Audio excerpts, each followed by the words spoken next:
Hello dear friends, welcome to this program, our moments with God, our moments with the Word of God, our moments with the love, mercy and compassion of God, our moments also with the holy ones of God. In the past few days we have been seeing the lives of few of the holy ones. Today again we will see the life of another holy one who was really an inspiring and continues to be an inspiring personality, an inspiring saint for all.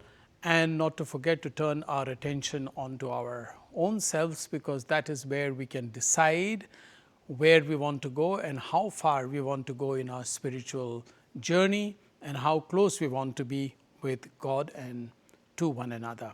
And I invite you also to be co-missionaries with me by sharing simply the videos with your family members, groups and friends and the Catholic community, so that they also take advantage of these messages that we make every day as the Bible reflections on the daily Mass readings. Thank you for being co-missionaries with me. Thank you. And today the Church celebrates the feast of a very important and nice saint called Saint Maxmillian Kolbe. 14th of August is his feast day, just one day before the Assumption of Mary into heaven.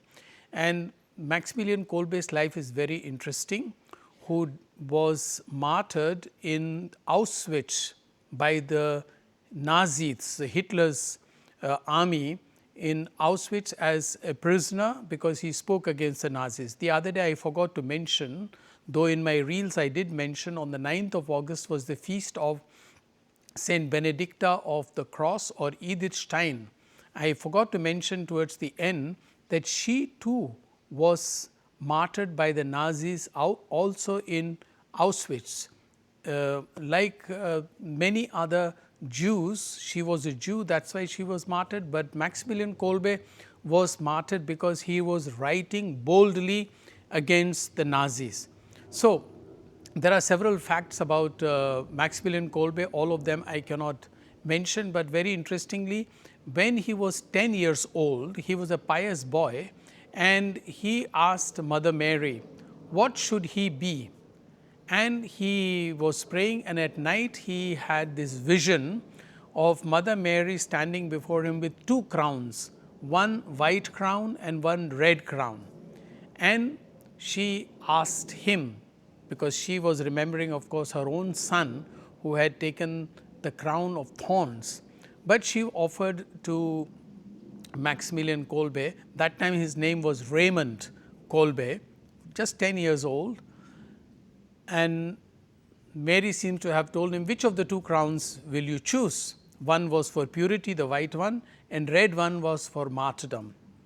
And his reply was, I will choose both. And then his mother seems to have said that after that experience, his whole life changed. Anyway, to cut the long story short, in 1910, he joined the Franciscan order and of course was very brilliant boy. He had 2 doctorates both in philosophy as well as in theology in Rome.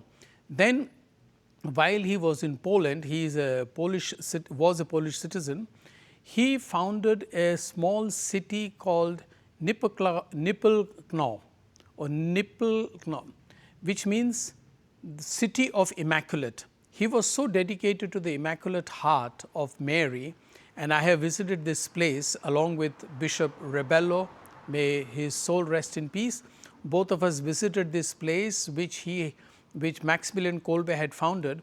And remember, though I am nobody like him, but he was a man who was great with communications. He founded a printing press because he was printing pamphlets and was distributing freely, and that is where he was writing against Hitler and against the Hitler's Nazi army which had invaded Poland. And when they noticed that he was writing against them, naturally they took him and put him into prison. After some time they of course released him, but he continued writing against the Nazis, and then he was put again into prison. So, he also went to Japan as a missionary, and there also he founded a city near Nagasaki, a similar city of the Immaculate. Anyway, then when he was in the prison, he was given very hard punishment, much more. Remember, the Nazis were much more against the priests, because these people stood with their moral courage and criticized Nazis. So, they were more strict with him, they gave him a lot of trouble, but somehow he survived. Then one day it happened that one of the prisoners had escaped from this prison.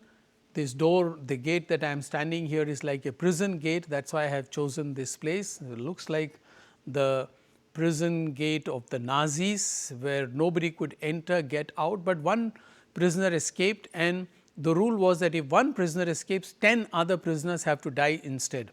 So, one officer chose 10 prisoners to be starved to death, but one man cried, he said, I have my wife and my children.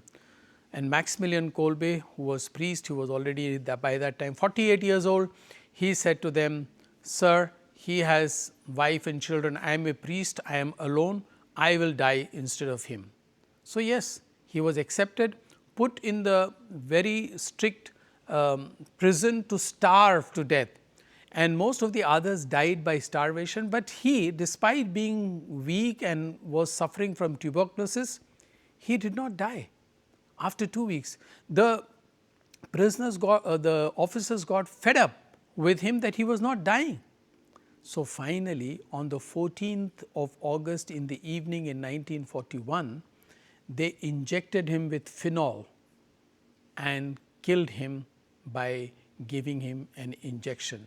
And of course, he was a great the devotee of the Virgin Mary, who had appeared to him in a vision. So, her assumption into heaven is celebrated on the 15th of August. 14th of August in the evening, Maxmillian Kolbe's soul was taken to his heavenly mother's place, where she and he both, I am sure, rejoiced at the crowning of Mary in heaven. And my dear friends, there is a lot that we can say about Maxmillian Kolbe, but there is a lot we can learn from Maxmillian Kolbe, how to sacrifice one's life and what one has for others. I am sure you too would like to do that, and please subscribe to this channel. Thank you.